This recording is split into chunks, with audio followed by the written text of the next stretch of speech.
मेरी शादी जिससे हुई वो मुझसे उम्र में 18 साल बड़ा था। और ये सब कुदरत के फैसले होते हैं। मेरी माँ की शादी भी कम उम्र में हुई थी। मेरी अम्मी कभी भी अपने बचपन से बाहर नहीं आई और ना ही कभी उन्होंने खुद को माँ समझा है। मुझे इस चीज का हमेशा अफसोस रहेगा कि मेरी माँ ने कभी भी अपने बच्चों को माँ जैसा प्यार नहीं दिया। उनका प्यार हमेशा सारी जिंदगी अपनी बहनों से ही रहा है।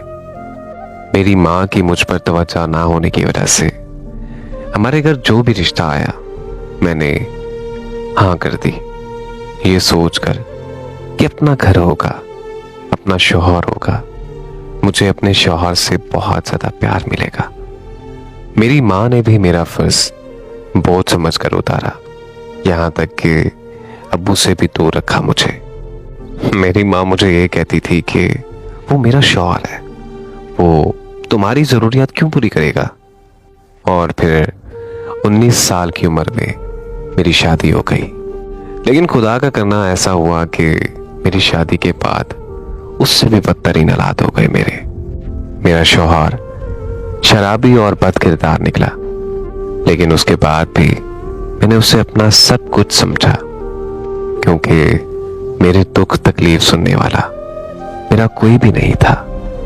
मेरी माँ तो मेरा दुख तकलीफ कभी भी नहीं सुनती थी और मेरे बाप को भी हमेशा मुझसे दूर रखा। मेरा शौहर आए रोज मुझे मारता पीटता और मेरे साथ दिन ब दिन बुरा सलूक करता। लेकिन उसके बाद भी मैंने सब्र किया और अल्लाह से रो रो कर दुआएं मांगी। कुछ अरसे बाद मेरे शौहर का रवैया मुझसे बेहतर होने लगा। लेकिन उसके बाद भी मेरा शौहर शराब दिन रात पीता था और फिर यूं हुआ कि मेरे 3 बच्चे हो गए। मेरे सर पर जैसा भी वक्त आया, अच्छा आया बुरा आया, लेकिन मैंने हर हाल में अपने शौहर का साथ दिया। लेकिन मुझे इस बात का अफसोस रहेगा कि मैंने उसके लिए सब कुछ किया, लेकिन उसने कोई आदत भी मेरी खातिर नहीं छोड़ी। आर्जी तौर पर कभी ठीक होता तो उसके बाद फिर वैसा हो जाता था।